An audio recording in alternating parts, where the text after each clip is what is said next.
والسلام على سيد الأنبياء والمرسلين وعلى آله وأصحابه أجمعين. اللهم صل على محمد وعلى آل محمد وبارك وسلم. أعوذ بالله من الشيطان الرجيم. بسم الله الرحمن الرحيم. هو الأول والآخر والظاهر والباطن وهو بكل شيء عليم. صدق اللہ العظیم. محبت اور عقیدت کے ساتھ درود ابراہیمی پڑھ لیجئے. اللہم صلی علی محمد وعلی آل محمد کما صلیت علی ابراہیم وعلی آل ابراہیم انک حمید مجید. اللہم بارک علی محمد وعلی آل محمد کما بارکت علی ابراہیم وعلی آل ابراہیم انک حمید مجید. سورۃ الحدید کی آیت نمبر 3 میں اللہ تعالیٰ نے اپنی شان کو ایک اور انداز میں بیان فرمایا ہے. پچھلی 2 آیات کی تفسیر آپ سماعت فرما چکے ہیں، جس میں اللہ تعالیٰ نے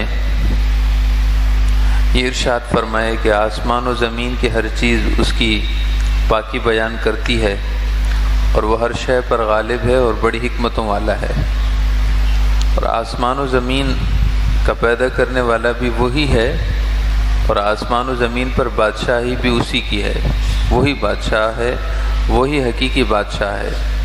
یحیی و یمیت، اسی کے ہاتھ میں زندگی ہے اور اسی کے دست قدرت میں موت ہے. جب تک وہ کسی کو زندگی دینا چاہے تو کوئی اسے اس شے کو یا اس شخص کو موت نہیں دے سکتا، اور جب وہ کسی کو موت دینا چاہے تو اس کو پھر کوئی زندگی نہیں دے سکتا، اور وہ ہر شے پر پوری قدرت رکھتا ہے. اس کے بعد اللہ تعالیٰ نے ارشاد فرمایا کہ هو الاول، وہی اللہ اول ہے، والآخر، اور وہی آخر ہے. اول بھی وہی ہے، آخر بھی وہی ہے. والظاہر والباطن، اور ظاہر بھی وہی ہے، باطن بھی وہی ہے. وَهُوَ بِكُلِّ شَيْءٍ عَلِيمٌ، اور وہ ہر چیز کو خوب جاننے والا ہے. یہ جو اللہ تعالیٰ کے 4 اسماء ہیں، اسماء صفت، اسماء صفاتیہ، اللہ تعالیٰ کے یہ صفاتی نام ہیں اور اللہ تعالیٰ کو بہت پسند ہیں. اول و آخر، ظاہر و باطن. اللہ تعالیٰ اول ہے، یعنی اس سے پہلے کچھ نہیں تھا. اللہ وہ ہے کہ جس سے پہلے کچھ نہیں تھا. اور اللہ کی شان یہ ہے کہ وہ ہمیشہ سے ہے، اس کی ابتدا نہیں ہے. وہ اول ہے، یعنی وہ ابتدا سے ہے، وہ ابتدا سے ہے، وہ ہمیشہ سے ہے. وہ ازلی ہے، ہمیشہ سے ہے. ہر شے کی کوئی نہ کوئی ابتدا ہے، ہر شے کا کوئی نہ کوئی آغاز ہے، ہر شے کی پیدائش ہے. ہر چیز کی کوئی نہ کوئی برتھ ہے کہ جب وہ وجود میں آئی اور اس سے پہلے نہیں تھی. کتنا لمبا عرصہ ہی کیوں نہ ہو، مگر عمر کتنی ہی لمبی کیوں نہ ہو، مگر یہ کہ ابتدا ضرور ہے. سوائے اللہ تعالیٰ کی ذات کے کہ وہ ایسی شان والا ہے کہ اس کی ابتدا ہے ہی نہیں، وہ ابتدا سے پاک ہے. بات سمجھیے، اللہ تعالیٰ کے بارے میں عقائد ذاتی باری تعالیٰ، اللہ تعالیٰ کے بارے میں عقائد جاننا یہ فرض ہیں. اللہ تعالیٰ ابتدا سے پاک ہے، اس کی ابتدا نہیں ہے، وہ ازل سے ہے، ہمیشہ سے ہے. ابتدا ہونا یہ کائنات کی صفت ہے، یہ کائنات کے لیے عارض ہے. اللہ تعالیٰ ان عوارضات سے پاک ہے کہ ابتدا ہونا اور فنا ہونا، آغاز ہونا اور اختتام ہونا، یہ مخلوق کی صفات ہیں. اللہ تعالیٰ اس سے پاک ہے. وہ آغاز سے بھی پاک ہے اور اختتام سے بھی پاک ہے. وہ ہمیشہ سے ہے. اسی کے لیے لفظ بولا جاتا ہے کہ وہ اول ہے. تو اللہ تعالیٰ کے لیے اول ہونے کا یہ مطلب نہیں کہ کوئی ایسا زمانہ تھا کہ جس میں اللہ تعالیٰ کا وجود ہوا اور اس سے پہلے نہیں تھا. معاذ اللہ. اللہ تعالیٰ کے لیے اول کا مطلب یہ ہے کہ وہ ہمیشہ سے ہے، اور آخر کا مطلب یہ ہے کہ وہ ہمیشہ رہے گا. الظاہر اور الباطن، الظاہر کا مطلب ہر شے پر ظاہر ہے، ہر شے پر غالب ہے۔ ہر طرف اندھیرا ہو اور اچانک آپ ٹارچ کی روشنی کر دیں یا بلب جلا دیں یا کوئی لائٹ جلا دیں تو روشنی اندھیرے پر غالب آ جاتی ہے۔ ہم کہتے ہیں کہ روشنی ظاہر ہو گئی ہے، تو پہلے اندھیرا تھا اور روشنی ظاہر ہوئی تو روشنی نے اندھیرے کو مٹا دیا۔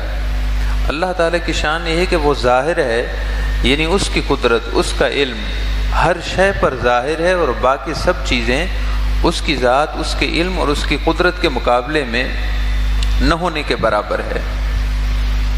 جس طرح کہ اندھیرا ہو اور اچانک روشنی آ جائے تو روشنی اندھیرے پر ظاہر ہو جاتی ہے، یعنی اندھیروں کو مٹا دیتی ہے، اندھیرے کی کوئی حیثیت نہیں رہتی۔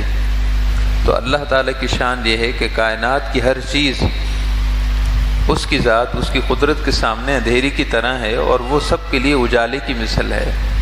وہ ہر شے پر غالب ہے، وہ ہر شے پر ظاہر ہے، ہر شے اس کے سامنے مغلوب ہے، اور وہ باطن بھی ہے، یعنی اس کی ذات اتنی مخفی ہے کہ اس کی ذات کی حقیقت اور کنہوں کو کوئی نہیں پا سکتا۔ اللہ تعالیٰ کی شان اور اس کی قدرت کی حقیقت تک، حقیقت کو کوئی نہیں پا سکتا، اس لیے کہ وہ لامحدود ہے اور کائنات کی ہر شے محدود ہے۔ اللہ تعالیٰ کی ذات اپنی صفات کے ساتھ لامحدود ہے، لامتناہی ہے، اس کا علم بھی لامتناہی، اس کی قدرت بھی لامتناہی، کوئی انتہا، کوئی حد ہے ہی نہیں۔ اور کائنات کی کوئی بھی چیز ہو، اللہ تعالیٰ کے اولیاء ہوں یا انبیاء ہوں، وہ آخر اللہ کی مخلوق ہیں، ان کا علم بھی محدود ہے اور ان کا کشف بھی محدود ہے۔ اولیاء کا کشف بھی محدود ہے اور انبیاء کا علم بھی محدود ہے۔ اللہ کی معرفت اگرچہ انبیاء کو دیگر عام لوگوں کے مقابلے میں بہت زیادہ ہے، ایسے جیسے کہ سمندر کے مقابلے میں قطرہ ہو۔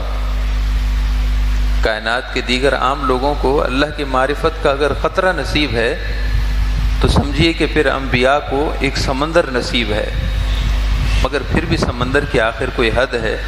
اللہ تعالیٰ کی ذات کی حقیقت، اللہ تعالیٰ کے ذات کی کنہوں کو کوئی نہیں پا سکتا۔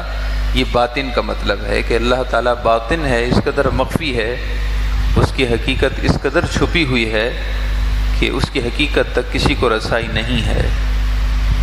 تو اللہ تعالیٰ نے ارشاد فرمایا کہ هو الاول، اللہ وہ ہے جو اول ہے، والآخر اور وہی آخر ہے، والظاہر اور وہی ظاہر ہے، والباطن اور وہی باطن ہے، وَهُوَ بِكُلِّ شَيْءٍ عَلِيمٌ اور ہر چیز کو وہ خوب جاننے والا ہے۔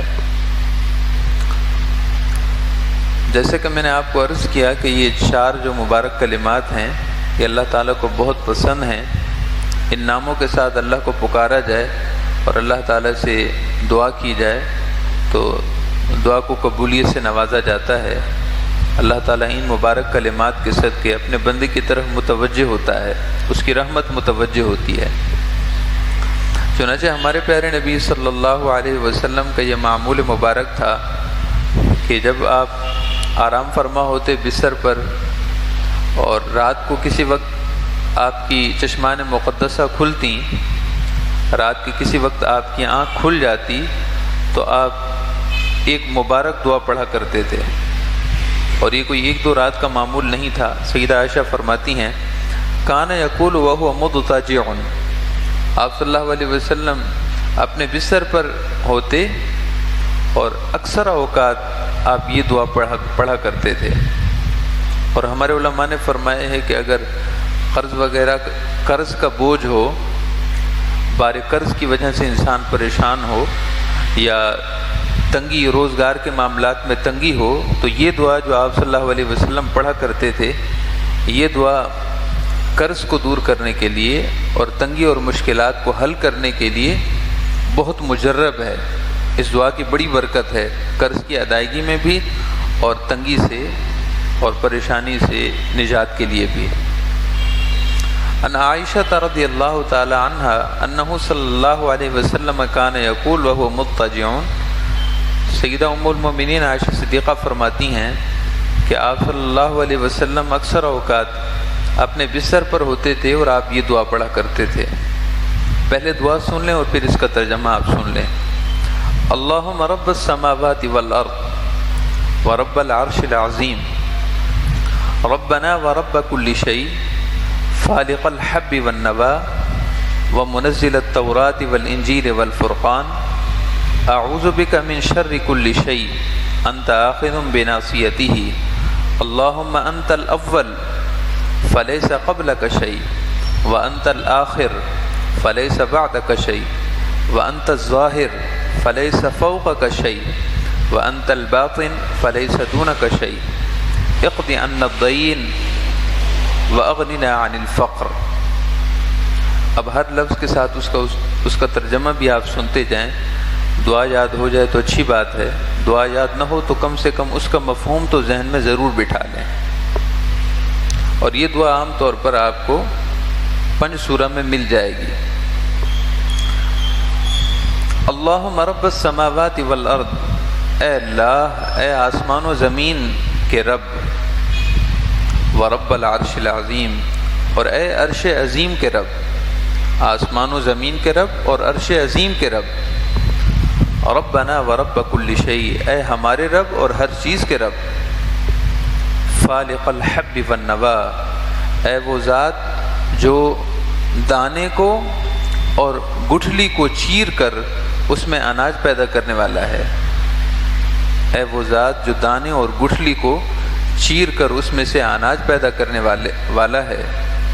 ومنزل التوراۃ والانجیل والفرقان، اے وہ ذات جس نے کتاب تورات کو نازل کیا، کتاب انجیل کو نازل کیا اور قرآن مجید کو نازل کیا. اعوذ بک من شر کل شیء، اے اللہ میں ہر چیز کے شر سے تیری پناہ چاہتا ہوں. اے اللہ میں ہر چیز کے شر سے تیری پناہ چاہتا ہوں. انت آخذ بناصیتہ، کیونکہ ہر شے تیرے دست قدرت میں ہے، کیونکہ ہر چیز تیرے اختیار میں ہے، تیرے قبضہ اختیار میں ہے. اللہم انت الاول فلیس قبلک شیء، اے اللہ تو ہی اول ہے اس لیے کہ تجھ سے پہلے کچھ نہیں ہے. اللہم انت الاول فلیس قبلک شیء، اے اللہ تو ہی اول ہے کہ تجھ سے پہلے کچھ نہیں. وانت الآخر فلیس بعدک شیء، اے اللہ تو ہی آخر ہے، تیرا نام ہی آخر ہے اس لیے کہ تیرے بعد کچھ نہیں. تو ہمیشہ رہے گا، ہر چیز فنا ہو جائے گی، کسی چیز کو بقا نہیں ہے اللہ، مگر تو آخر ہے کہ تجھے بقا ہے. وانت الظاہر فلیس فوقک شیء، اے اللہ تو ہی ظاہر ہے کہ تجھ سے بڑھ کر تجھ سے برتر کوئی نہیں ہے.